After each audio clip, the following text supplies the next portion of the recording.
నమస్తే Kiran TV live ప్రేక్షకులకి స్వాగతం. ప్రస్తుతం మనతో పాటు ఉన్నారు money manifestation, law of attraction vibrate Vijaya గారు. నమస్తే మ్యామ్. నమస్తే స్వప్న మేడం. మన వీడియోస్ కి అయితే గ్యాప్ వచ్చేసింది మ్యామ్. సో చాలా మంది అయితే చూస్తూ ఉంటారు, మీరు చెప్పే మేనిఫెస్టేషన్ టెక్నిక్స్ ని అయితే ఫాలో అవుతూ ఉంటారు ఖచ్చితంగా. సో మిమ్మల్ని తప్పకుండా మిస్ అయ్యే ఉంటారు. సో ఇప్పుడు నేను అడగబోయేది వచ్చేసి, మనకి దగ్గరలో హనుమాన్ జయంతి ఉంది మ్యామ్. సో మీరు వచ్చేసి ప్రతి అకేషన్ కి కూడా సూట్ అయ్యేలాగా ఒక మేనిఫెస్టేషన్ టెక్నిక్ అయితే చెప్తూ ఉంటారు.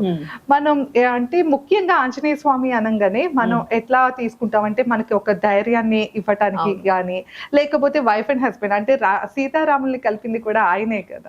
సో అలా ప్రతీకగా తీసుకుంటూ ఉంటాము.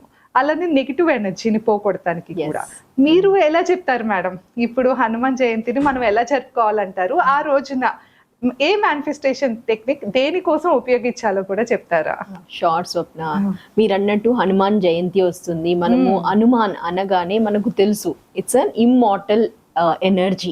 అంటే ఆ సోల్ నుంచి మనకు వచ్చే ఒక హ్యాపీనెస్, అబండెన్స్, వర్దినెస్ అన్నిటికీ దారి చూపించి, అంటే మీకు తెలుసు కదా, ఏదైనా బ్లాకేజ్ ఉంటే జై హనుమాన్ అన్నా కూడా చాలు అంటారు. అంతగా అంటే పిల్లలు నిద్రపోయేటప్పుడు ఏడుస్తున్నారు అనుకోండి, ఏం చెప్పి పడుకోమంటారు? హనుమాన్ ఒక్కసారి తలుచుకొని పడుకో అంటారు కదా.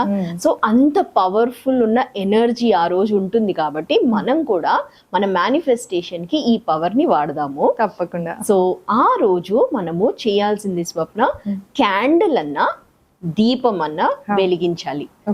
ఇక్కడ నేను ఒకసారి చూపిస్తాను.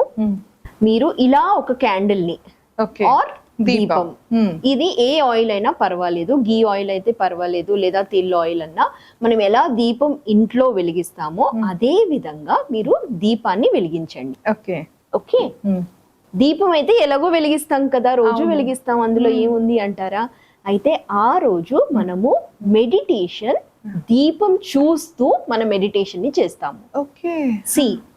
మన ఫోకస్ దానికన్నా ముందు మనం ఏం చేయాలి అంటే, నాకేం కావాలి అనే దాని మీద మేనిఫెస్టేషన్ కి, నాకు ఈ రోజు ఈ ఇంటెన్షన్ ఉంది అన్నారు కదా, రిలేషన్షిప్ వైజ్ గా అన్నా లేదా మనీ పరంగా అన్నా ఏదన్నా బ్లాకేజ్ ఉంటే అది మనకు రిమూవ్ అయ్యే రోజు హనుమాన్ జయంతి రోజు.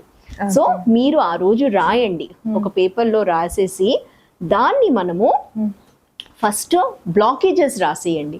బ్లాకేజెస్ రాసేసి దాన్ని లిడ్ చేసేసి దాన్ని ఫస్ట్ తీసేయండి, అంటే తరిమేయండి ఫస్ట్ ఆ ఎనర్జీని.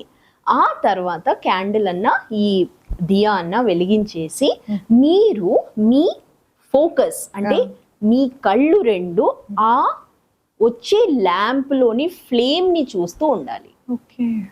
అది ఫ్లేమ్ ఎలా చూడాలి అంటే, అట్లీస్ట్ ఒక 2 to 3 feet డిస్టెన్స్ అన్నా పెట్టుకోవచ్చు.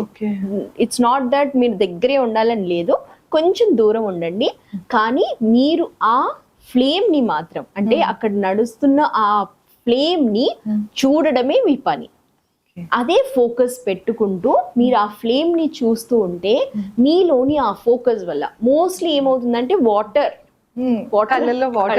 వచ్చేస్తూ ఉంటుంది.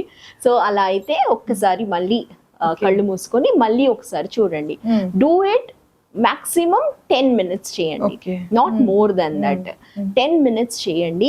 ఫోకస్ అనేది వాటర్ వచ్చినా నీళ్ళు వచ్చినా జస్ట్ చూస్తూ ఉండండి, అది మీకు డైరెక్షన్ అనేది ఇస్తుంది.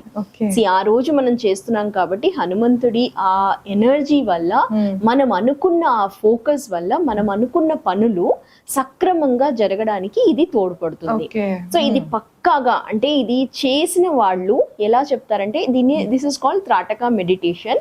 అయితే ఆ మెడిటేషన్ ని మనము ఆ రోజు చేయడంలో ఫలితం అనేది ఇంకా 2 పెరుగుతుంది. కాబట్టి మీరు ఫోకస్ ఏ టైంలో అనేది లేదు, just do it whenever you have time. ఆ రోజు మాత్రం ఆ ఎనర్జీని యూటిలైజ్ చేయండి. So this is what I want to tell Swapna. Yes ma'am. అంటే ఏంటంటే ఆంజనేయ స్వామి అనగానే ముఖ్యంగా పవర్ అనేది చాలా హై ఎనర్జీ ఉంటుంది ఆయనకి. సో ఆ పవర్ ని మనం కూడా కొంచెం గ్రాస్ప్ చేసుకోగలగాలి అంటే మీరు చెప్పినట్లు ఈ మేనిఫెస్టేషన్ టెక్నిక్ అయితే తప్పకుండా మనం ఆ రోజు పాటించాలి. సో విన్నారు కదా. ఇంకా మీరు ఏ టెక్నిక్స్ తెలుసుకోవాలనుకుంటున్నారు, అలానే మీరు ఎలాంటి సమస్యలతో ఇబ్బంది పడుతున్నారో ఒకసారి కామెంట్ చేస్తే దానికి తగ్గట్టు మేము మేనిఫెస్టేషన్ టెక్నిక్ అనేది నెక్స్ట్ వీడియోలో చేస్తాము. Thank you.